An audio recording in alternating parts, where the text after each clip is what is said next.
Pemurnian senyawa.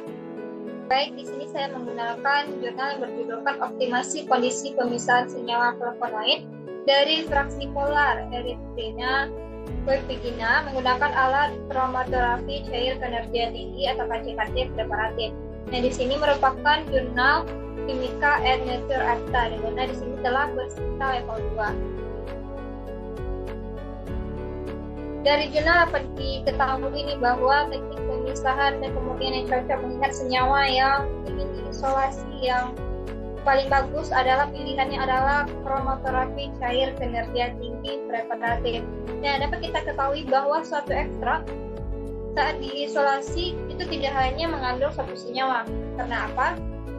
Karena di dalam suatu senyawa ini terdapat banyak macam metabolit sekunder, apalagi jika seandainya menggunakan pelarut metanol, yaitu pelarut polar dan non-polar, sehingga otomatis senyawa-senyawa yang larut dalam pelarut yang polar maupun yang non-polar akan ikut terisolasi ke dalam ekstrak.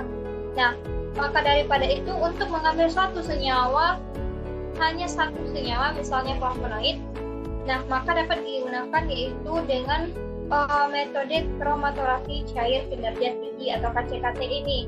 Nah, di mana di sini dikatakan bahwa KCKT ini mempunyai daya pisah yang tinggi. Kenapa? Karena di sini KCKT itu memiliki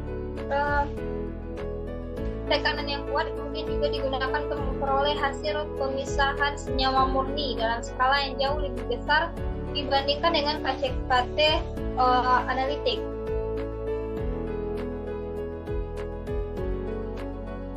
Baik, di sini dikatakan sebelum dilakukannya pada proses KCKT sendiri, di sini kita harus melakukan dulu nih yang namanya pemisahan dan pemurnian. Nah, di mana ekstrak pekat etil asetat ini, di mana ekstrak yang pekat ini kita akan pisahkan dulu dengan metode KCV atau disebut juga dengan kromatografi cair vakum. Nah, di mana di sini kita menggunakan fase diam yaitu silika gel 60 dan fase gerak di sini kita menggunakan pelarut N-heksan, etil asetat dan metanol. Nah, kemudian setelah didapatkannya KCV ini, hasil KCV ini akan kita analisis lagi dengan menggunakan KLT. Nah, di mana kita di sini menggunakan penganalisan dengan menggunakan gelombang 254 dan 365 nanometer. Nah, sehingga didapatkan yang namanya fraksi C. Nah, di mana fraksi C ini dikatakan kita akan melakukan pemisahan lagi dengan MPLC. Nah, di mana kita akan mendapatkan beberapa subfraksi. Di sini dikatakan di bawah didapatkan bahwa subfraksinya itu sejumlah 188 subfraksi.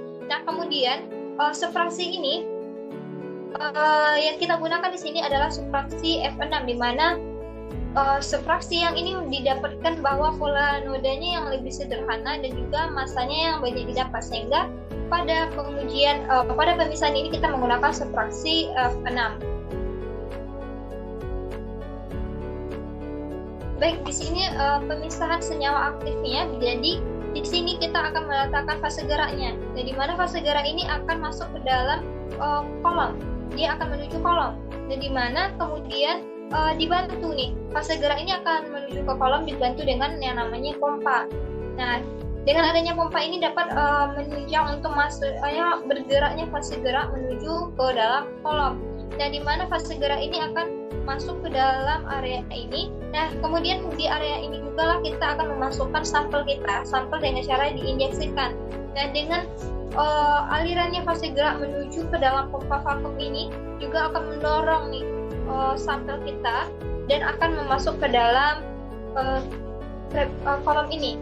Dia akan masuk ke dalam daerah kolom ini. Kemudian di sinilah terjadinya pemisahan senyawa berdasarkan kepolarannya.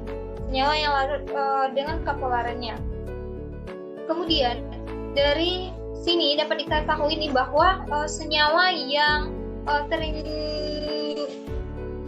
berikatan dengan fase diam, senyawa yang berikatan dengan fase diam ini akan lebih lambat keluarnya dari dalam kolom ini. Nah, kemudian fase ini setelah dilakukan pemisahan dia akan keluar dan menuju ke dalam detektor UVVS dari ILC ini, di mana di sini kita menggunakan gelombang 254 dan 365 nanometer. Nah, ketika dia masuk ke dalam detektor ini, otomatis data-data juga akan langsung terinput ke dalam komputer kita. Nah, kemudian senyawa-senyawa tersebut juga akan keluar dan masuk ke dalam fraksi kolektor ini. Nah, di mana fraksi kolektor ini dia sangat berguna di dalam KCKT preparatif ini, yaitu untuk memisahkan di senyawa berdasarkan keluarannya tadi. Nah, di mana senyawa dia yang keluar terlebih dahulu, dia akan dipisahkan dengan senyawa yang keluar lebih akhir. Nah, di mana di sini nanti terletaknya dari pelarut suatu senyawa. Baik, di sini dikatakan bahwa berdasarkan kromaterapi KLT, di mana setelah kita melakukan KCKT ini, nah berdasarkan fraction collector ini, nah hasil dari koleksi ini kita akan dianalisis kembali dengan menggunakan KCKT analitik. Nah, otomatis setelah kita mendapatkan telah selesainya dari fraction collector, kita akan melakukan lagi dengan menggunakan KCKT analitik. Nah, berdasarkan data di sini dapat dijelaskan bahwa berdasarkan kromaterapi KLT di sini, di mana di sini dengan menggunakan analitik fase gerak metanol air berbanding 7:3. Nah, di mana di sini merupakan gambar sebelum dilakukannya pemisahan, dan ini yang B dijelaskan bahwa gambar setelah dilakukannya pemisahan. Sehingga dapat kita lihat bahwa setelah pemisahan hanya terdapat satu senyawa saja.